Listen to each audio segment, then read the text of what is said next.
할렐루야. 오늘도 수요예배에 나오신 성도님들 주님의 이름으로 사랑하고 축복합니다.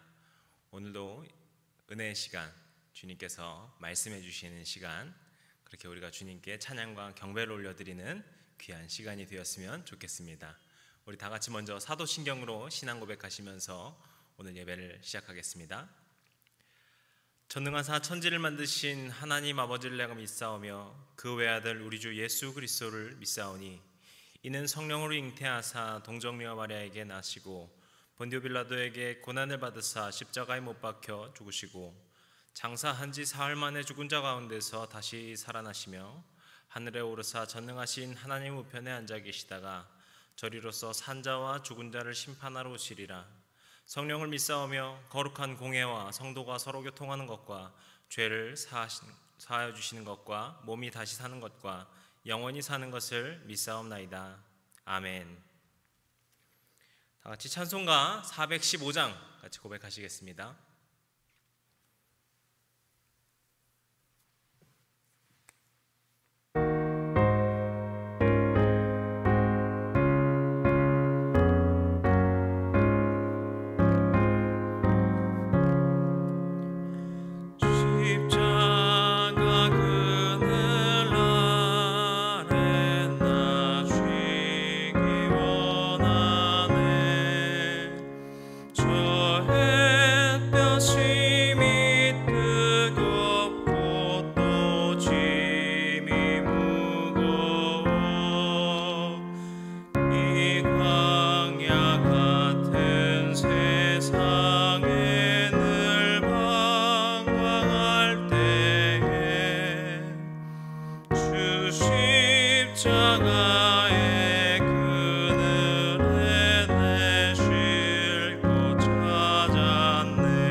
오늘 우리에게 주시는 하나님의 말씀 함께 보도록 하겠습니다. 오늘의 말씀 욥기 1장 13절에서부터 22절까지 말씀입니다.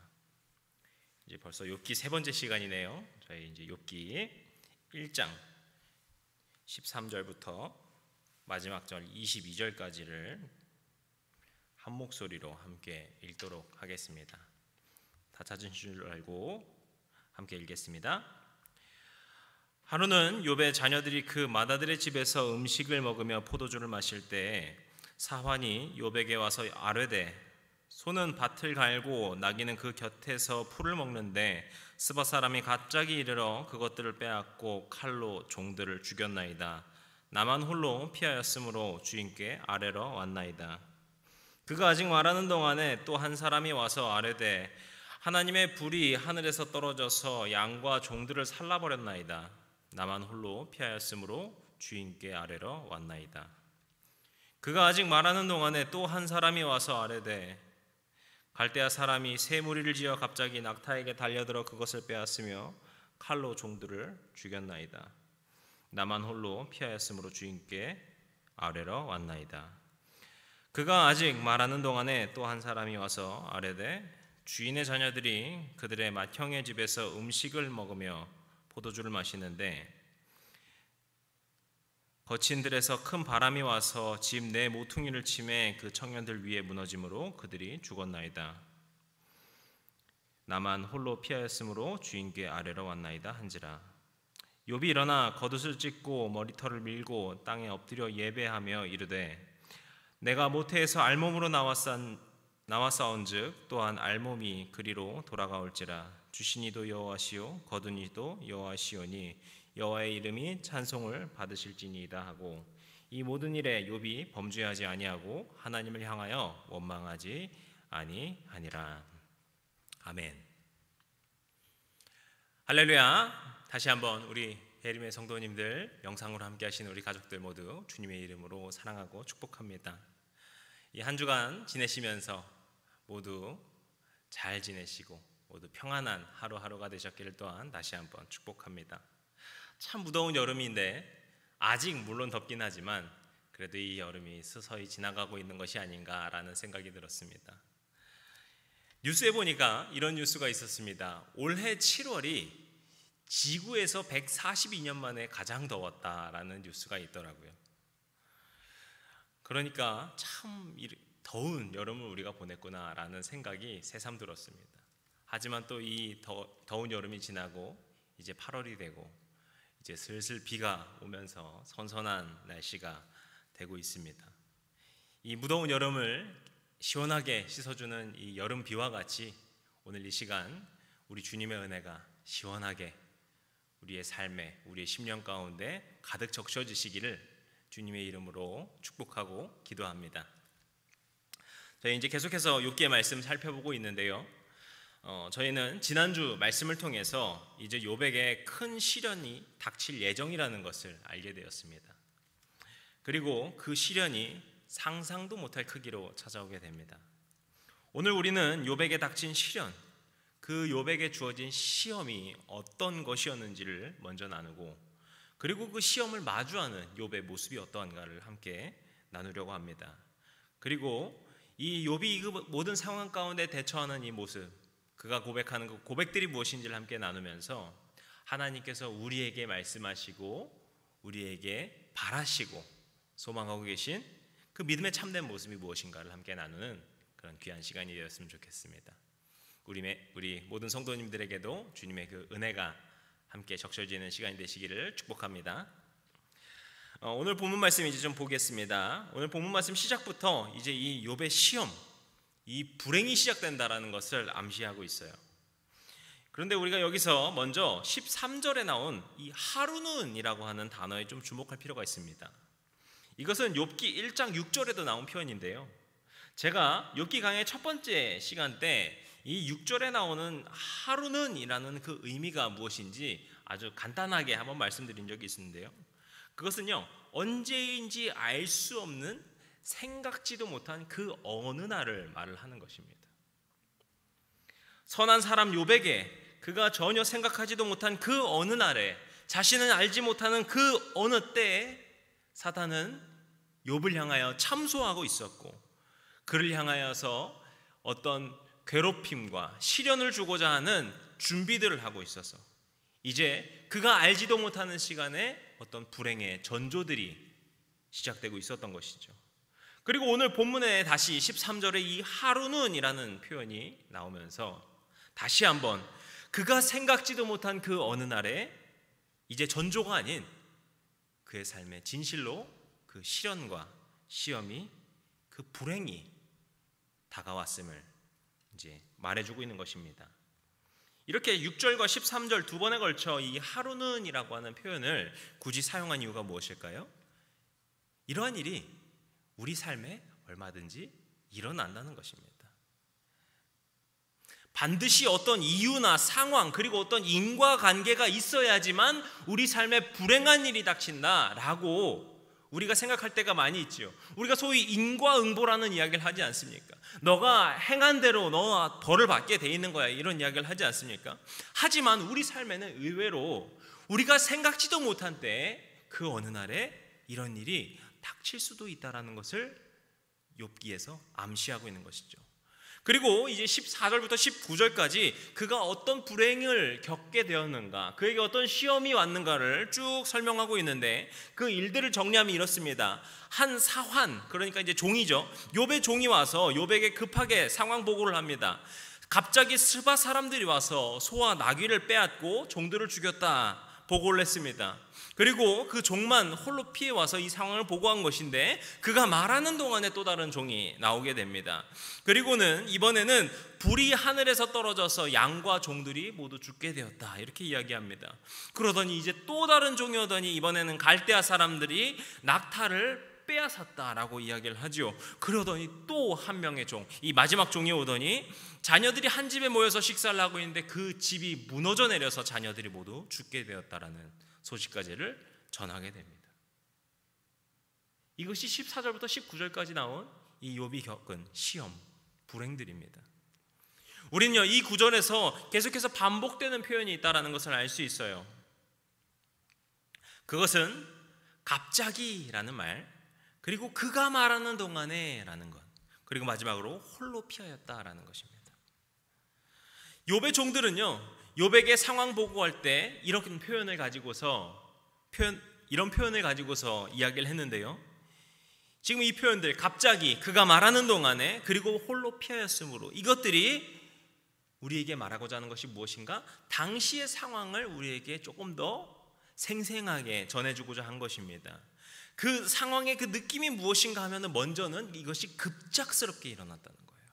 갑자기 어떤 전조 증상도 없이 그 일어날 기미라던가 그럴 만한 사정 같은 것도 전혀 없이 갑자기 일이 생겨났다는 거예요. 그리고 또 하나는 무엇입니까? 이 모든 일이 한순간에 일어난 거예요. 그가 말하는 동안에 아직 말이 끝나지도 않았는데도 사람들이 계속 오면서 이런 일이 생겼다라고 말을 할 때 이 모든 일이 한꺼번에 일어났다는 것을 우리가 알 수 있죠. 그리고 마지막으로 홀로 피하였다는 것은 그 상황을 그 누구도 컨트롤할 수 없었다, 통제할 수 없었다는 것을 알 수 있습니다. 이 상황을 우리가 잘하면 막을 수 있었는데, 내가 뭔가 잘못해서, 종이 누군가 잘못해서 실패하였다가 아니라 이거는 도저히 아무도 손댈 수 없는, 통제할 수 없는 일이었다라는 것입니다. 그러니까 욥은 어느 한순간에 갑작스럽게 자신은 통제할 수 없는 그 일들이 일어나게 된 것이죠. 얼마나 충격적이었을까요? 그런데 여기서 우리가 또 한 가지 알 수 있는 사실이 있습니다. 그것은 바로 욥이 무엇을 잃었냐인데요. 본문에 나온 그 욥이 잃은 것들, 그것들이 무엇인지 좀 순서대로 보면은요, 소와 나귀가 나오고, 이때 종도 나오죠. 그리고 양, 이때도 또 종이 나옵니다. 그리고 낙타, 그리고 또 종들이 나오고, 마지막으로 자녀들이 나옵니다. 이것이 무엇이냐면은 이 욥기 1장 2절과 3절에 나온 욥의 소유들과 정확하게 일치하는 겁니다. 거기서 보시면은 욥의 소유를 말할 때 욥이 소를 몇 마리 갖고 있었고, 암나귀를 얼마 갖고 있었고, 양과 낙타와 종들과 자녀들이 이렇게 있었다, 이렇게 쭉 이야기를 하거든요. 그러니까 어떻게 보면 됩니까? 앞서 말했던 욥이 소유하고 있었던 것, 욥이 가지고 있었던 그 모든 것을 잃게 되었다. 그래서 오늘 본문에서 이 이야기를 하는 것은 욥이 한순간에, 그리고 갑작스럽게 자신이 통제할 수 없는 그 무언가로 인해서 모든 것을 잃게 되었다는 것을 말하는 것입니다. 그렇다면 오늘 본문이 우리에게 이 전해주고자 하는 그 이야기가 무엇일까요? 우리 모두에게 얼마든지 이런 갑작스럽게 모든 것을 잃을 수 있는 일이 있습니다 라는 어떤 협박과 경고와 같은 이야기일까요? 저는 그렇게 보고자 하지 않습니다. 성경은요, 우리 믿는 백성들에게 어떤 공포나 협박이나 걱정을 심어주고자 하지 않는다라고 저는 믿습니다. 그렇다면 무엇일까요? 우리는요, 우리 자신의 이런 어려운 일이 생기길 원하지 않아요. 그렇다면 지금 이 욥기에서 이런 이야기를 굳이 하는 이유가 무엇인가? 욥기가 말하고자 하는 것은 우리에게도 갑자기 이런 일이 생길 수 있다라는 예언적인 말이 아니라, 다만 우리가 이렇게 모든 것을 한순간에 잃어버린 그 순간에 믿음의 자세가 어때야 되는가, 이것을 말해주고자 하는 것이죠. 우리가 만약에 욥의 상황이 되었다면 우리는 어떤 마음으로 주님 앞에 나아가야 되는가, 이것을 이야기하고자 지금까지 있었던 그 모든 사건을 이렇게 정리한 것입니다. 그래서 오늘 우리는요, 이 욥의 상황을 우리 마음에도 새겨보면서 내게도 이런 일이 생기면 어떡하지라고 하는 두려움이나 걱정으로 바라보는 것이 아니라, 이런 상황 속에서 나는 어떻게 나의 믿음을 지킬 것인가, 이런 절망적인 상황 속에서 어떻게 하면 나의 믿음을 굳건히 세울 것인가, 이것을 우리가 묵상하고 고민하는 시간이 되었습니다. 그리고 우리가 그런 묵상을 통할 때, 우리가 그런 고민과 씨름을 할 때 우리의 믿음이 한껏 성숙해지는 것인 줄로 믿습니다. 그러면 이제 욥이 어떻게 주님 앞에 대했는가, 그것을 우리가 또 봐야 될 텐데 20절 말씀에서 그것을 살펴볼 수 있습니다. 20절 말씀 함께 읽겠습니다. 욥이 일어나 겉옷을 찢고 머리털을 밀고 땅에 엎드려 예배하며. 아멘. 우리가 먼저 여기서 바라봐야 될 욥의 모습이 무엇일까요? 그것은 그가 겉옷을 찢고 머리털을 밀었다라는 사실입니다. 욥의 이 행동을 우리가 다시 말을 하면은 그가 슬퍼했다라는 것입니다. 성경에도 종종 나오지만 이스라엘 사람들은 슬픈 일이 생겼을 때 자기의 겉옷을 찢었습니다. 그리고 머리털을 미는 건 역시 나 이렇게 지금 슬픈 상황에 있어, 나는 슬픔에 잠겨 있어라는 표시를 할 때 이렇게 머리털을 밀었습니다. 욥은 이렇게 자신의 슬픔을 가감없이 표현하고 있는 것을 알 수 있습니다.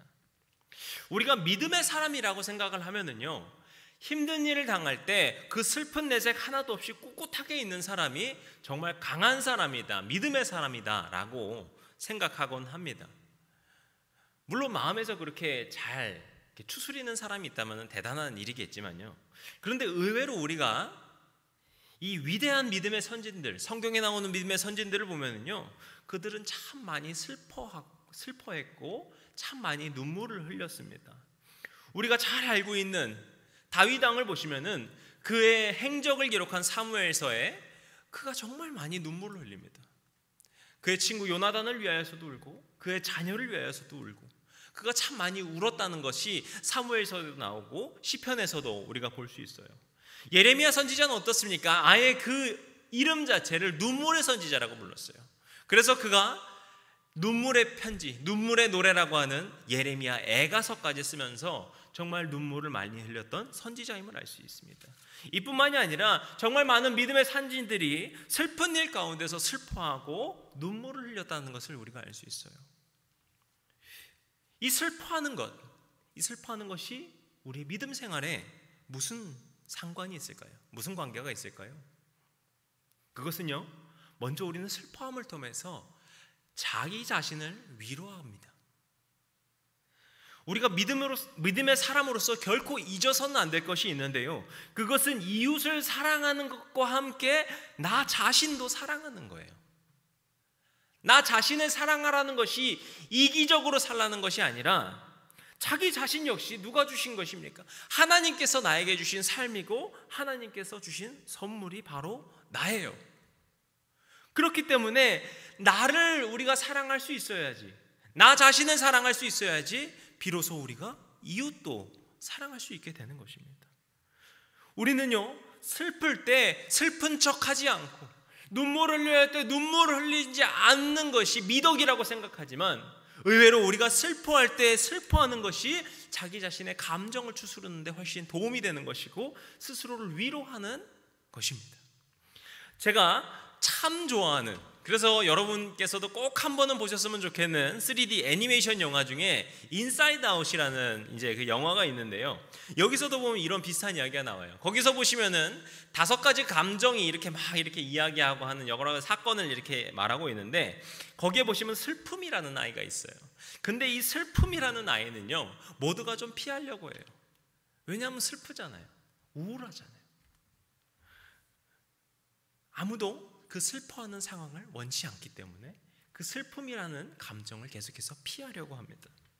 그런데 시간이 지나면서 보니까 슬픈 일이 생겼을 때 나의 슬픔과 마주하는 것은 결국에 자기 자신을 위한 것이고, 이 슬퍼함을 통해서 성숙해진다는 것을 이 애니메이션에서도 이야기를 해주고 있습니다. 이렇게 우리가 슬퍼한다는 것은요, 나를 위로하고 내가 더욱더 성숙하게 되는 과정이라는 것입니다.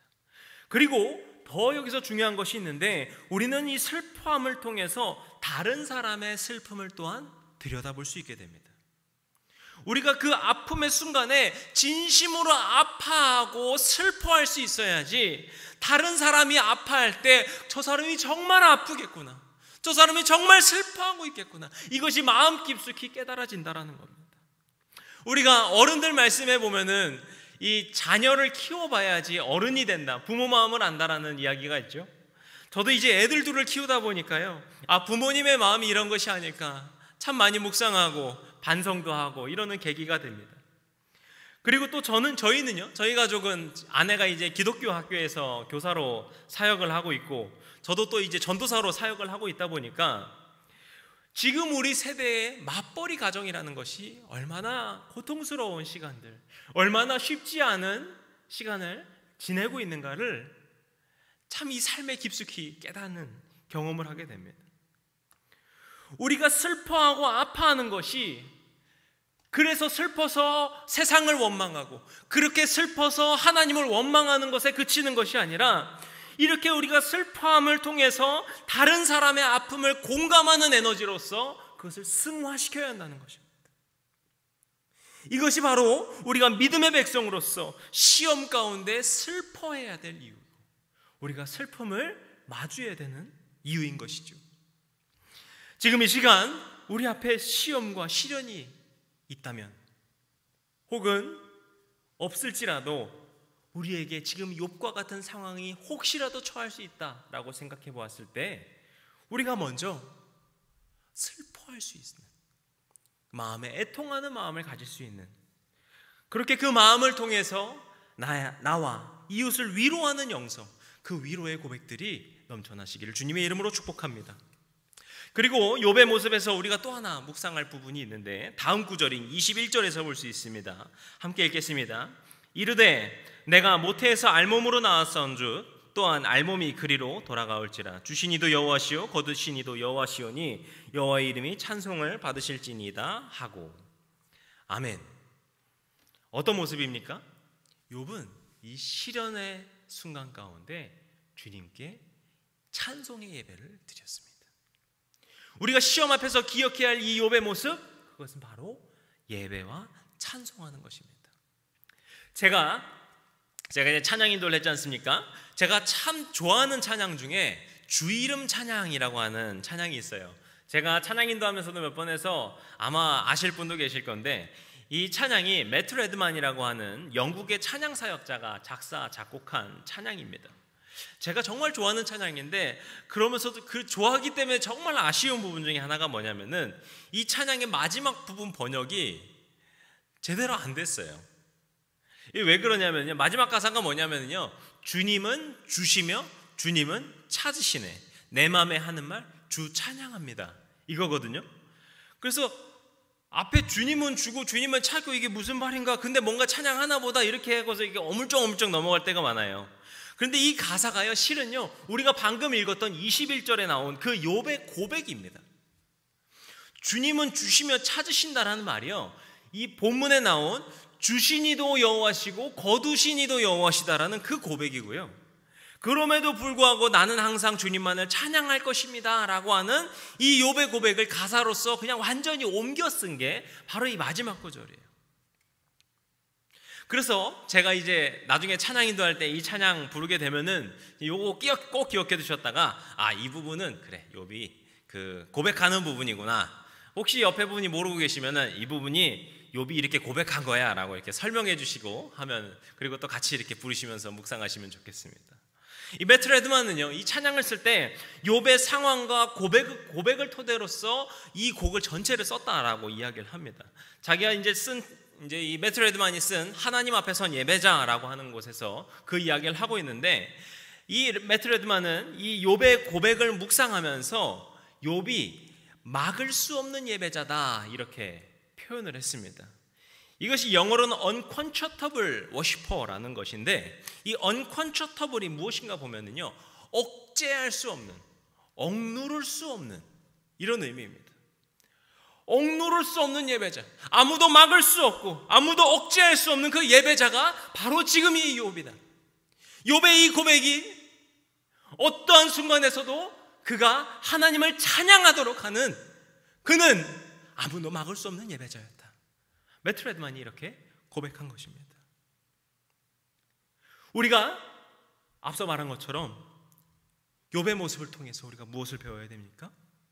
욥이 그 모든 시험 가운데서, 그 모든 시련과 고통과 아픔 가운데에서도 주님께 찬양하고 찬송하며 예배로 고백하는 것을 막을 수 없었다, 놓을 수 없었다라는 것을 마음 깊이 새겨야 할 줄로 믿습니다. 이것이 우리 모두에게도 믿음의 도전이 되기를 원합니다. 사실요, 우리가 행복한 일이 가득할 때는요, 찬양하고 감사하고 찬송하는 거 그렇게 어려운 일이 아니기도 해요. 물론 우리가 좋은 일이 생겼을 때 그거를 그때그때 하나님께 감사로 고백하는 거, 그 모든 게 다 너무나도 귀한 일입니다. 하지만 우리가 깊이 있는 믿음으로 세워지는 때는 바로 시험과 어려운 순간일 때 주님께 찬양으로 고백하는 것입니다. 욥은 자신의 그 모든 것을 잃어버린, 그 모든 것을 한순간에 잃어버린 그 순간에 슬퍼하였지만 다시 찬양했습니다. 욥이 자신이 어찌할 수 없는, 자신은 결코 통제할 수 없는 상황 때문에 그 모든 것을 잃게 되었지만, 그럼에도 불구하고 그가 찬양하는 것을 아무도 막을 수가 없었습니다. 이런 욥의 모습이 우리 모두에게도 도전이 되기를 원합니다. 세상 그 어떤 시험과 아픔이 찾아온다 할지라도, 어떤 깊은 눈물과 슬픔 속에 있을지라도 우리가 다시금 눈을 들어 주님을 바라보게 하여 주시옵소서. 우리의 심령에 멈출 수 없고 억누를 수 없는 찬양의 고백이 흘러넘치게 하여 주시옵소서. 욥의 이 아름다운 고백이, 이 위대한 고백이 우리 삶의 도전이 되어서 우리 삶에 하나하나 흘러나올 때 세상을 살아가는 주의 백성 된 우리 모두를 주님께서 새롭게 성숙하게 변화시켜 주실 줄로 믿습니다. 오늘 이 시간 우리가 이 욥의 모습을 다시 한번 기억하면서 변화된 믿음의 사람으로서 어떠한 상황 속에서도 흔들리지 않는 거목과 같이, 또 다른 사람들에게 그늘이 되어주는 위로의 믿음의 사람으로서 우리가 함께 소망하고 꿈꾸는 저와 우리 모든 성도님들의 도전이 되는 이 시간이 되셨으면 좋겠습니다. 기도하시겠습니다. 오늘도 우리를 사랑하시고 사랑하시되 끝까지 사랑하여 주셔서 결코 포기하지 않으시는 주님, 우리가 주님의 그 마음을 기억하며 우리도 어떠한 순간에도 주님을 잊지 않고 붙들며 나아가는 주의 자녀들이 되게 하여 주시옵소서. 이 욥의 위대한 고백을 우리가 함께 묵상하였습니다. 주신 이도 여호와시고 거두신 이도 여호와시다. 이 고백이 문자로만 우리 가운데 묵상이 되는 것이 아니라 우리의 심령 깊이 묵상이 되어서 우리가 어떠한 상황에 닥칠지라도 멈출 수 없는 주님을 향한 그 사랑과 신실한 고백을 가지고 주님께 예배와 찬송으로 나아가는 거룩한 예배자들 되게 하여 주시옵소서. 우리가 슬픔 가운데 함께 슬퍼하며 나와 이웃을 위로하며 나아갈 수 있는 위로의 예배자가 되게 하여 주시옵소서. 그렇게 우리가 주님의 사람으로서 더욱 거룩하게 성숙하게 세워지도록 우리 주님께서 날마다 인도하여 주시고 이끌어 주시옵소서. 이 모든 말씀 우리를 사랑하시되 끝까지 사랑하시는 우리 주님 예수 그리스도의 이름으로 기도드렸습니다. 아멘. 주기도문 오늘 예배를 마치겠습니다. 하늘에 계신 우리 아버지여, 이름이 거룩히 여김을 받으시오며 나라의 임하옵시며 뜻이 하늘에서 이룬 것 같이 땅에서도 이루어지이다. 오늘날 우리에게 일용할 양식을 주옵시고 우리가 우리에게 죄진 자를 사하여 준 것 같이 우리 죄를 사하여 주옵시고 우리를 시험에 들게 하지 마옵시고 다만 악에서 구하옵소서. 나라와 권세와 영광이 아버지께 영원히 있사옵나이다. 아멘.